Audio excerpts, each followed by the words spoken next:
Baik, saya juga dalam keadaan sehat ini Bunia dan masih sangat bersemangat. Bunia, saya dengar dari ini Bunia akan mengadakan coaching ya dengan Pak Nanda. Iya, betul sekali Pak Sani. Hari ini saya berencana melaksanakan kegiatan coaching dengan Pak Nanda. Oke, sebelum proses coaching ini Bunia, saya akan melakukan sedikit obrolan dengan Bunia. Boleh Bunia ya? Oh iya, tentu saja boleh Pak Sani.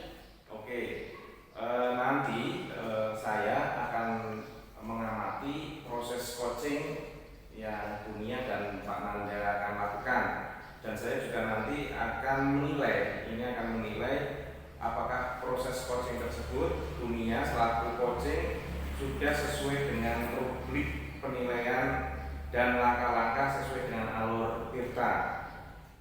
Kemudian Ibu Nia juga saat proses coaching tersebut sudah memberikan pertanyaan-pertanyaan berbobot dan menjawab sesuai dengan kata kunci dari coaching. Kemudian saya juga akan mengamati jawaban-jawaban dari coaching Pak Nanda dan respon jawaban atas respon dari pertanyaan dari dunia tersebut. Nah, jangan lupa juga pada saat melakukan proses coaching dunia ini, jangan lupa atas prinsip-prinsip coaching ya. Prinsip-prinsip coaching diantaranya yaitu kemitraan, kemudian proses kreatif, kemudian memaksimalkan potensi. Gitu dunia. Nah, sebelum proses coaching dimulai, bolehkah saya mengajukan beberapa pertanyaan ini punya? Oh boleh Pak, monggo. Baik, terima kasih. Sebelum proses coaching ini dimulai, tentu Bunia sudah melakukan persiapan. Nah, kompetensi apa yang ingin Bunia kembangkan dalam proses coaching tersebut, Bunia? Iya Pak, untuk kompetensi nanti pada legal coaching ini saya ingin mengembangkan kompetensi ibu coaching itu ya Pak. Yang pertama yaitu terkait dengan menu, yang kedua itu mendengarkan aktif, dan yang ketiga itu mengajukan pertanyaan yang berbobot kepada coaching. Baik, berarti Bunia ingin mengembangkan ketiga kompetensi itu nih, diantaranya yaitu kehadiran penuh, kemudian mendengarkan aktif, kemudian mengajukan pertanyaan berbobot. Nah, dari ketiganya itu kira-kira yang lebih spesifik yang ingin Bunia kembangkan itu yang apa Bu dalam observasi nantinya? Mungkin yang lebih spesifiknya itu ketika yang bisa kembangkan itu mendengarkan aktif ya Pak ya. Kemudian ada juga yang itu mengajukan pertanyaan yang berbobot kepada coach saya, yaitu nantinya Pak Nanda. Baik, berarti dua gitu ya untuk dikembangkan secara lebih spesifik. Di antaranya yaitu mendengarkan aktif dan mengajukan pertanyaan berbobot. Ya, betul Pak, itu yang akan saya kembangkan nantinya. Terus kira-kira indikator ketercapaian dan tujuan pengembangan yang diinginkan itu yang seperti apa? Untuk indikator ketercapaiannya saya itu menginginkan atau akan melihat apakah coach itu nanti sudah bisa mencari solusi tentang masalah yang dihadapi, dan juga coach itu memiliki rencana aksi atau rencana kedepannya untuk melakukan rencananya itu dilakukan untuk kegiatan selanjutnya, seperti itu Pak. Baik, jadi Bunia ini indikator ketercapaian dalam proses coaching nantinya yaitu coaching itu sudah bisa menemukan solusinya sendiri dan atas permasalahan yang dihadapi dan memiliki rencana aksi sebagai solusinya tersebut. Iya, begitu Pak Seni. Baik, Bunia, terima kasih atas jawaban-jawaban yang sudah diberikan. Silakan nanti Bunia melakukan proses coaching dengan sebaik-baiknya, dan nanti saya akan hadir atau menyaksikan proses coaching tersebut sampai dengan selesai. Kemudian setelah itu kita nanti ngobrol-ngobrol lagi dengan Bunia. Oh iya, terima kasih waktunya Pak Seni. Nanti saya akan melakukan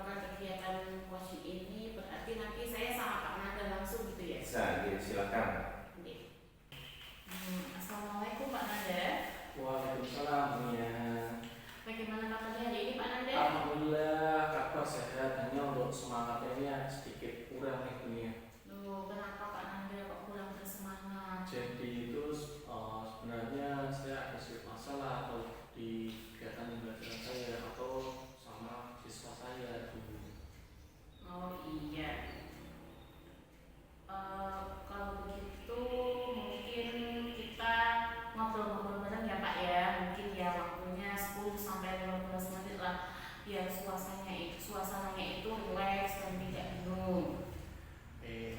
Bisa ya, karena saya inginnya dari kegiatan ini bisa mengurangi kebingungan saya, sehingga saya ingin benar-benar ngobrol secara intens walaupun waktunya hanya sebentar. Ya, ngomong-ngomong Pak Nanda ya, apa yang ingin Pak Nanda obrolkan dengan saya kali ini? Jadi seperti ini dunia, siswa saya itu saat pembelajaran di bahasa Indonesia saat itu ada materi tes prosedur, saya menemukan murid saya itu tidak fokus, kemudian antusiasnya itu kurang. Ditambah waktu saya melihat dari hasil penilaian sumatif, nilai rata-rata dari anak-anak itu di bawah dari KKM atau jelek-jelek lah seperti itu. Oh iya, berarti tadi Pak Nanda mungkin merasa anak-anaknya itu masih kurang fokus dalam pembelajaran bahasa Indonesia materi teks prosedur seperti itu ya. Nah jadi saat ini Pak Nanda merasa murid-muridnya itu tidak antusias lagi saat pembelajaran bahasa Indonesia tentang teks prosedur, sehingga nilainya mereka pun menjadi jelek seperti itu ya. Betul dunia, saya rasakan kok murid saya ini kurang paham mengenai materi teks prosedur. Oke Pak Nanda, karena waktu kita ngobrolin pendek, Pak Nanda ingin mendapatkan apa ini dari obrolan kita kali ini? Saya sih berharap dari obrolan singkat kita kali ini saya bisa mendapatkan solusi dalam menyelesaikan masalah murid saya dari yang tadi tidak fokus, tidak antusias, dan paling tidak nilai yang mereka dapat itu lebih baik dari yang sebelumnya. Oke Pak, berarti untuk mencari Pak Nanda ini akan mencari solusi ya supaya muridnya itu mungkin lebih fokus dan antusias pada pembelajaran itu. Betul. Nah, jadi supaya murid-murid saya ini bisa paham materi, yang pertama dalam materi teks prosedur tadi, karena sebelumnya saya sudah pernah memberikan pembelajaran menggunakan PowerPoint, kemudian beberapa contoh-contoh media, tetapi kok masih saja antusiasnya siswa ini kurang seperti itu, dan nilainya juga belum memuaskan bagi saya. Iya begitu ya Pak ya ternyata. Baik Pak Nanda, menurut Pak Nanda ini anak-anak yang memiliki fokus atau antusias bahkan bisa memahami teks prosedur itu yang seperti apa? Kalau menurut saya, murid yang fokus itu murid yang bisa memahami pembelajaran atau bisa aktif dalam pembelajaran. Nah, dalam memahami pelajaran ini, saya juga bisa mengetahui murid itu membedakan antara teks prosedur dan lainnya. Selain itu juga anak tersebut bisa mengetahui langkah-langkah dalam membuat teks prosedur seperti itu dunia. Oh iya, gitu ya Pak ya. Kalau idealnya murid yang fokus itu ternyata murid yang fokus kemudian antusias seperti itu yang dijelaskan oleh Pak Nanda tadi. Betul, ideal dari versi seperti itu tadi dunia. Oke, kalau murid-murid ada di level itu kita bilang poinnya masih pada level 10 gitu ya Pak ya. Terus anak-anak yang tidak fokus atau tidak antusias bahkan tidak memahami materi tersebut kita posisikan pada level 1. Menurut Pak Nanda, murid-murid di kelas Pak Nanda itu sudah berada di level berapa? Untuk saat ini karena anak yang fokus itu memang ada juga, dan yang tidak fokus juga tidak secara menyeluruh, tapi di sini saya memungkinkan level yang di kelas saya itu di level 5. Karena mengapa sampai 5? Karena di kelas itu ada yang aktif, ada yang fokus, juga ada yang tidak fokus. Cuma mayoritas kan sebenarnya yang tidak fokusnya, sehingga saya menilai level itu di level 5. Oh iya Pak, menurut Pak Nanda tadi kalau kelasnya ada materi tersebut itu pada levelnya itu di level 5 ya Pak ya. Nah untuk memahami bisa fokus atau antusias dan memahami materi, apakah ada kemungkinan murid Pak Nanda itu nanti berada di level 10? Untuk kemungkinan di level 10 sih bisa terjadi dunia.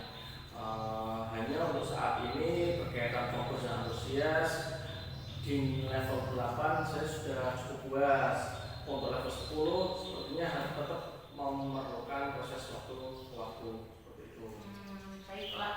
Mungkin level 10 ini untuk pemahaman materi dan level 8 mungkin untuk fokus dan antusiasnya ya Pak ya.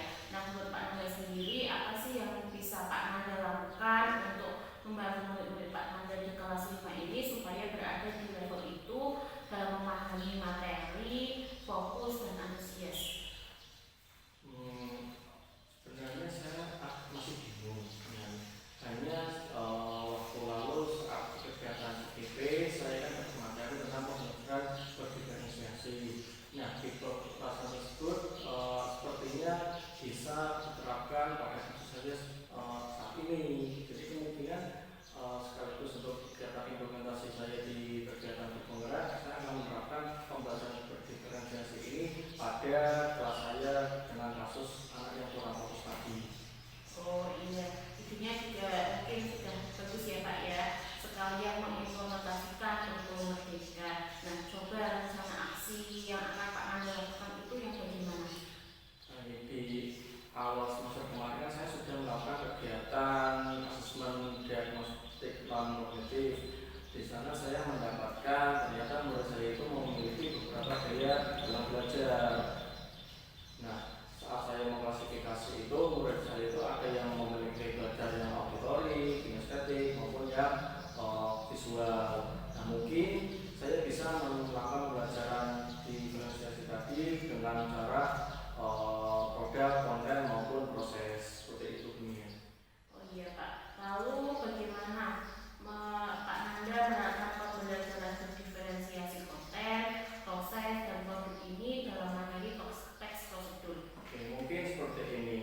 Untuk rencana kegiatan pembelajaran berdiferensiasi tadi, terutama di konten dan proses, saya menyiapkan bahan ajar dan aktivitas yang berbeda-beda tentang tekstur tadi. Misal untuk yang anak-anak yang punya belajar kinestetik tadi, saya akan menyiapkan anak untuk membuat makanan atau minuman instan sesuai kalangannya.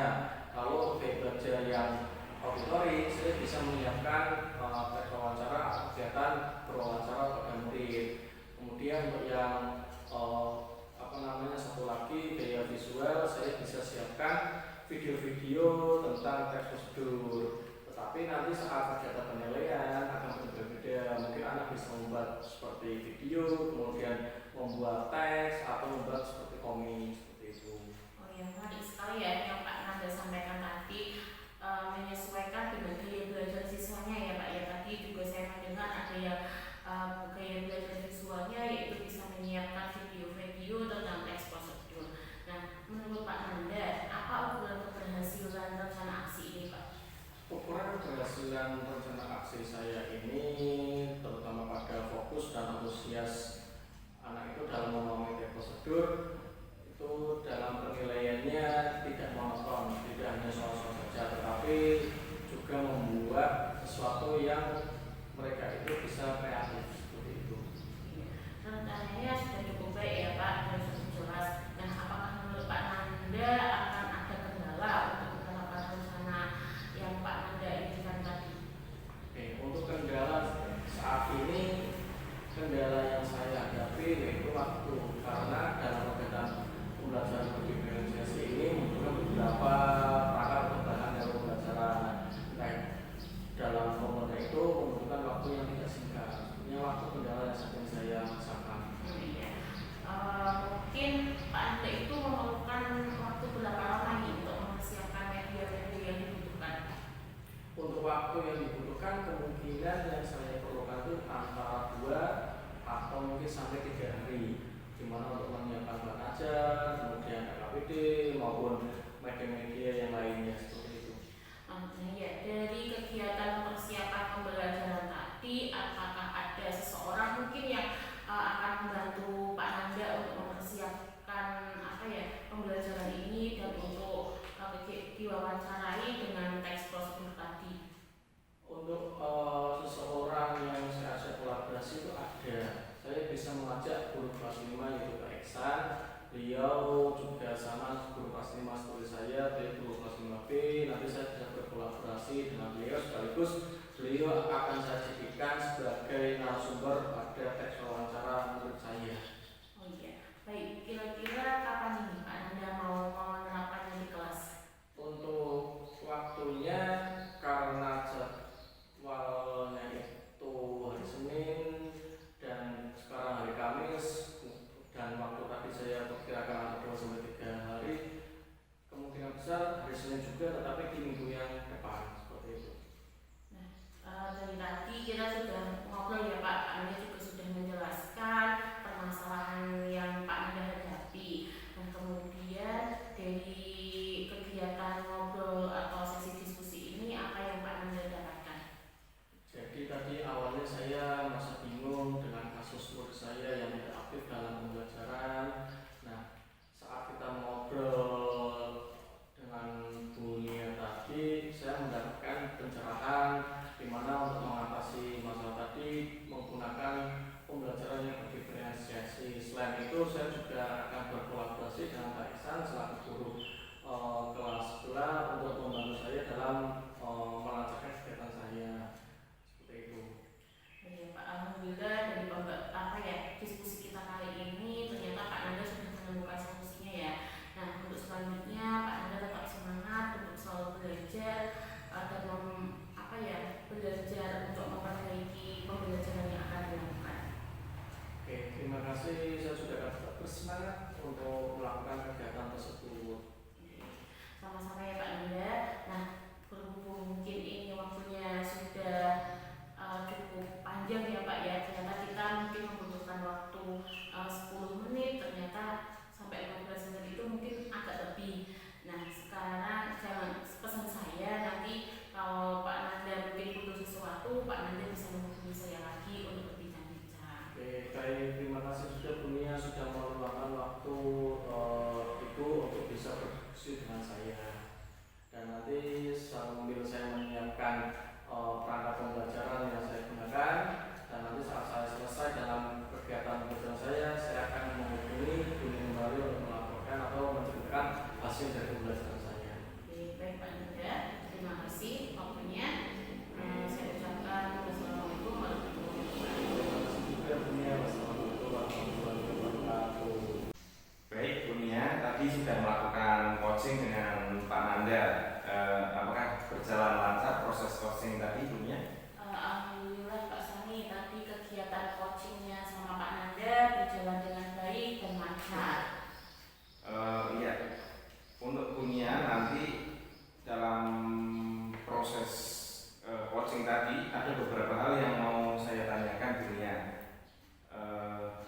Pertanyaan pertama, apa yang sudah dia dapatkan ini Bunia dari proses coaching tadi? Apakah indikator-indikator pencapaian yang Bunia tetapkan tadi di awal ini tercapai?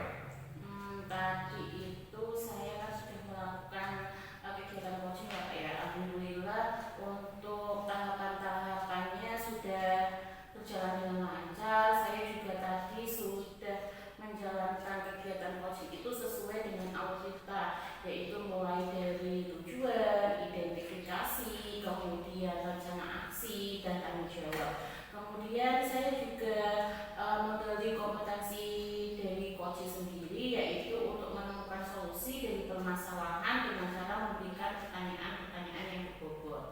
Baik, Bunia tadi saya juga mengamati Bunia sepertinya sudah berhasil dalam melakukan proses coaching tadi, sudah melakukan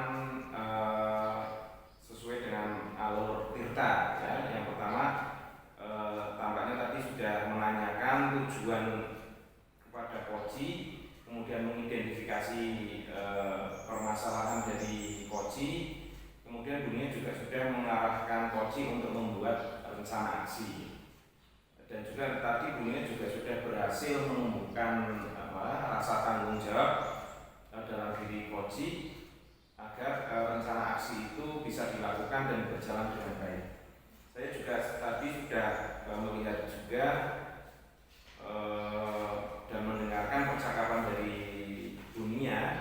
Ini Bunia di situ dalam proses coaching sudah fokus dan hadir secara penuh, kemudian dunia juga mendengarkan secara aktif dan sudah memberikan pertanyaan-pertanyaan berbobot terhadap Pak Nanda selaku coach. Nah, untuk kedepannya ini dunia, adakah kompetensi yang akan dikembangkan kedepannya setelah melakukan proses coaching ini dunia? Tentunya ada ya Pak ya. Mungkin untuk kedepannya saya ingin mengembangkan atau belajar lebih jauh lagi, belajar lebih dalam lagi tentang pemahaman saya tentang algoritma. Kemudian saya berharap supaya nanti kedepannya saya bisa mengimplementasi algoritma itu dalam kegiatan pembelajaran saya di kelas maupun kegiatan saya di sekolah, yaitu mungkin berkolaborasi dengan teman sejawat seperti itu Pak. Baik, berarti di luar itu nanti dunia kedepannya akan selalu belajar tentang proses coaching dengan alur Tirta. Iya. Semoga nanti kedepannya lebih baik dan lebih sukses dunia.